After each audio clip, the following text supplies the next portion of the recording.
Seul à avoir signé la déclaration d'indépendance en 1776, le traité d'alliance avec la France en 1778, le traité de Paris en 1783 et la Constitution américaine en 1787, Benjamin Franklin est considéré comme l'un des pères fondateurs des États-Unis. Son influence omniprésente dans l'histoire des débuts de la nation l'a conduit à être qualifié de manière plaisante de « le seul président des États-Unis qui n'a jamais été président des États-Unis ». Vous regardez la vidéo sur la chaîne Meilleur Succès Mondial. N'oubliez pas de cliquer sur le bouton d'abonnement ci-dessous pour mettre à jour gratuitement les dernières vidéos. Dans la vidéo d'aujourd'hui, nous découvrirons Benjamin Franklin, du garçon imprimeur au premier Américain des États-Unis. Enfance pauvre au Massachusetts. Benjamin Franklin est né sur Milk Street à Boston, Massachusetts le 17 janvier 1706. Enfant grandissant le long de la rivière Charles, Franklin a rappelé qu'il était, généralement le leader parmi les garçons.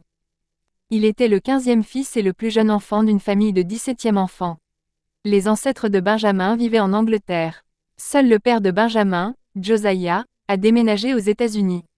Josias a eu 5 enfants avec sa femme et 12 autres enfants avec sa deuxième femme. Par amour pour son frère Benjamin, il a donné ce nom à son plus jeune fils. Le père de Franklin voulait qu'il fréquente l'école avec le clergé mais n'avait assez d'argent pour l'envoyer à l'école que pendant 2 ans. Il a fréquenté la Boston Latin School mais n'a pas obtenu son diplôme. Il a poursuivi son éducation par la lecture vorace. Dès son plus jeune âge, Benjamin aimait lire. Chaque fois qu'il rencontrait un livre, il y réfléchissait, quel argent avait été économisé, puis achetait des livres à lire. Il a travaillé pour son père pendant un certain temps, et à 12 ans, il est devenu l'apprenti de son frère James, un imprimeur, qui lui a appris le métier d'imprimeur. Grâce à ce métier, Benjamin a eu l'opportunité de lire plus de livres. Les livres qu'il apportait pour imprimer ou fermer étaient tout ce qu'il lisait, restant parfois debout toute la nuit pour le faire. Benjamin a appris de nombreuses matières telles que l'algèbre, la géométrie, la grammaire logique, la physique et les sciences naturelles. Devenir homme de journal. Lorsque Benjamin avait 15 ans, James fonda The New England Courant, qui fut l'un des premiers journaux américains. À cette époque, les intellectuels écrivaient souvent des articles, mais les signaient différemment de peur de compliquer la tâche au gouvernement. Benjamin voulait aussi écrire des articles, mais il avait peur que s'il le signait, James le jette à la poubelle. Il écrit sous le pseudonyme Silence Dogood et attend la nuit pour lancer des cartes par la fenêtre de l'imprimerie. Le lendemain matin, James a reçu le papier, qui était également assez distinctif, il a donc été imprimé. Plusieurs fois, Benjamin l'a même entendu, lui et ses amis, faire l'éloge des articles devant lui. Il croyait fermement que les articles devaient être écrits par un érudit talentueux, Benjamin devait encore retenir son rire. Après tout, incapable de garder le secret plus longtemps, il a dû avouer qu'il était l'auteur des articles ci-dessus. Lorsque son frère a été emprisonné pendant 3 semaines en 1722 pour avoir publié des documents peu flatteurs pour le gouverneur, le jeune Franklin a repris le journal et a fait proclamer par Madame Dogood, citant les lettres de Cato, « Sans liberté de penser, il ne peut y avoir de sagesse et de sagesse. Pas de liberté publique sans liberté d'expression. » Franklin a quitté son apprentissage sans la permission de son frère et, ce faisant, est devenu un fugitif. À 17 ans, Franklin s'est enfui à Philadelphie, cherchant un nouveau départ dans une nouvelle ville. À son arrivée, il a travaillé dans plusieurs imprimeries de la ville, mais il n'était pas satisfait des perspectives immédiates. Après quelques mois, alors qu'il travaillait dans une imprimerie, le gouverneur de Pennsylvanie, Sir William Kiss, le convainquit de se rendre à Londres, apparemment pour acquérir l'équipement nécessaire à la création d'un autre journal à Philadelphie. Découvrant que les promesses de Kiss de soutenir un journal étaient vaines, il travailla comme typographe dans une imprimerie dans ce qui est aujourd'hui l'église de Saint Bartholomew the Great dans le quartier de Smithfield à Londres. Suite à cela, il retourna à Philadelphie en 1726 avec l'aide de Thomas Denham, un marchand qu'il employa comme commis, commerçant et comptable dans son entreprise. La lecture est toujours un passe-temps et il pensait qu'une personne ne pouvait lire qu'un certain nombre de livres. Comme il serait bénéfique que ceux qui aiment apprendre se réunissent, échangent des livres et discutent ensemble. Benjamin a immédiatement fondé le Runto Club, où les membres donnaient à tour de rôle des conférences sur des questions morales, politiques et scientifiques. À l'âge de 22 ans, Benjamin a cessé de travailler pour M. Keimer et a ouvert sa propre imprimerie. À cette époque, les billets de banque étaient rares et les gens craignaient que s'il en imprimait davantage, la monnaie ne se déprécie. Et s'il n'y a pas d'impression, la situation économique n'est pas développée, Benjamin a immédiatement porté cette affaire devant les membres de Runto, puis dans un livre intitulé La nature et la nécessité des billets de banque. Cela a poussé le Parlement municipal à décider d'imprimer plus d'argent et ils ont donné le travail à Benjamin. En 1728, il crée une imprimerie en partenariat avec Hugh Meredith. L'année suivante, il devient l'éditeur d'un journal appelé The Pennsylvania Gazette. À travers son journal, Benjamin a fait connaître au public de nombreux projets pour améliorer le bien public. Le journal de Philadelphie a survécu de 1729 à 1766. Il a également écrit le livre The Way to Wealth. Ce livre a également une valeur économique particulière. À l'âge de 27 ans, Benjamin a ressenti le besoin de connaître davantage de langues étrangères pour facilement sympathiser avec les autres peuples. Il a commencé à apprendre le français, l'italien et l'espagnol. À 30 ans, grâce à la confiance de tous, Benjamin est élu secrétaire de la Chambre des représentants de Pennsylvanie, la ville de Philadelphie, qui s'agrandit de plus en plus sans équipe de pompiers. Benjamin Franklin a créé l'Union Fire Company, l'une des premières compagnies de pompiers volontaires en Amérique. La même année, Benjamin a été nommé maître de poste de Philadelphie.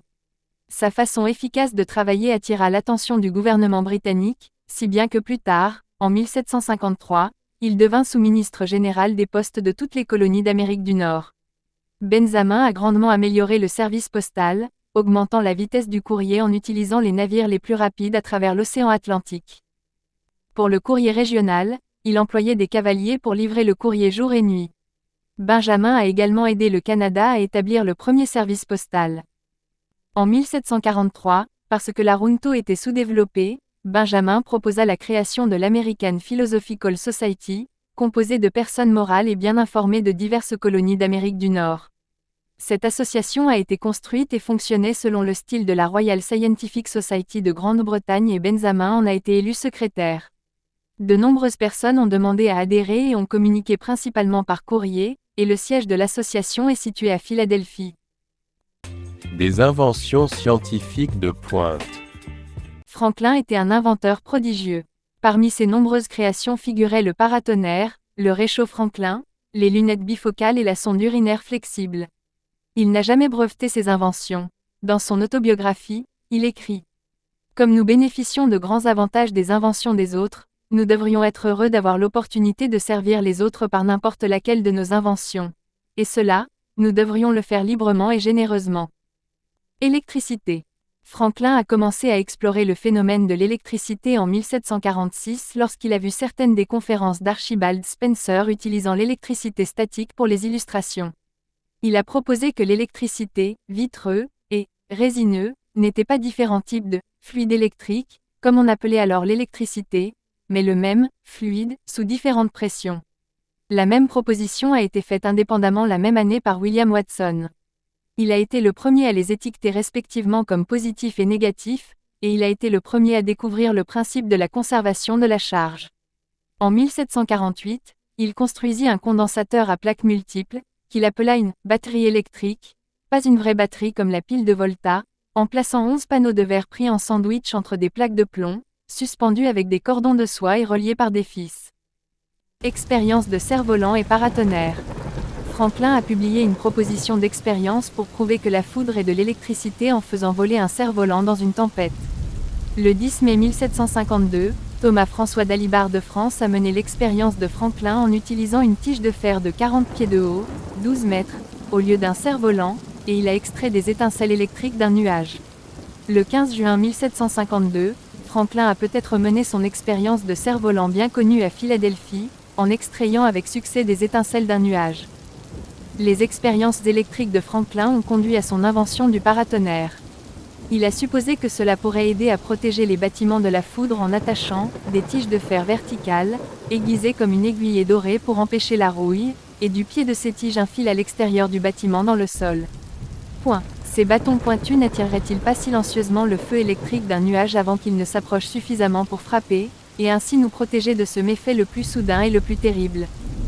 Océanographie. En tant que maître de poste adjoint, Franklin s'est intéressé au modèle de circulation de l'océan Atlantique Nord. Alors qu'il était en Angleterre en 1768, il entendit une plainte du Colonial Board of Customs, Pourquoi a-t-il fallu plusieurs semaines de plus au paquebot britannique transportant du courrier pour atteindre New York qu'à un navire marchand moyen pour atteindre Newport, Rhode Island? Les marchands avaient un voyage plus long et plus complexe car ils partaient de Londres, tandis que les paquets partaient de Falmouth en Cornouailles. Franklin a posé la question à son cousin Timothy Folger, un capitaine de baleinier de Nantucket, qui lui a dit que les navires marchands évitaient régulièrement un fort courant médio-océanique en direction de l'Est.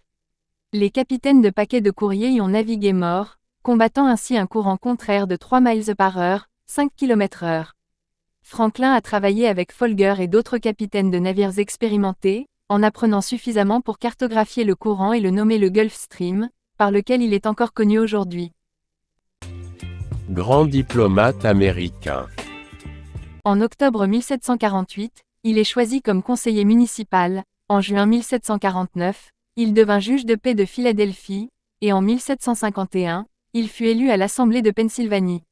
Le 10 août 1753, il est nommé sous-ministre des Postes de l'Amérique du Nord britannique. Son service le plus remarquable dans la politique intérieure a été sa réforme du système postal, avec un courrier envoyé chaque semaine. En 1754, il dirigea la délégation de Pennsylvanie au Congrès d'Albany. Cette réunion de plusieurs colonies avait été demandée par le Board of Trade en Angleterre pour améliorer les relations avec les Indiens et la défense contre les Français. Franklin a proposé un vaste plan d'union pour les colonies. Bien que le plan n'ait pas été adopté, des éléments de celui-ci se sont retrouvés dans les articles de la Confédération et la Constitution. En 1756, Franklin organisa la milice de Pennsylvanie. Il a utilisé Tin-Taverne comme lieu de rassemblement pour recruter un régiment de soldats pour combattre les soulèvements amérindiens qui ont assailli les colonies américaines. En 1763, peu de temps après le retour de Franklin en Pennsylvanie, la frontière ouest de l'État a été frappée par une guerre féroce connue sous le nom de Rébellion de Pontiac. Les Paxton Boys, un groupe de colons qui pensaient que le gouvernement de Pennsylvanie ne faisait pas assez pour les protéger du pillage indien, ont tué un groupe d'Indiens pacifiques puis sont entrés à Philadelphie. Franklin a aidé à organiser une guérilla locale pour défendre la capitale de la foule, et a ensuite rencontré les dirigeants de Paxton et les a persuadés de se dissoudre. En 1764, Franklin fut envoyé en Angleterre en tant qu'envoyé colonial, cette fois sur la recommandation du roi George III pour créer un comité central de contrôle britannique en Pennsylvanie, séparé des héritiers, prioritaires. Pendant ce temps, il est également devenu un envoyé colonial en Géorgie, au New Jersey et au Massachusetts.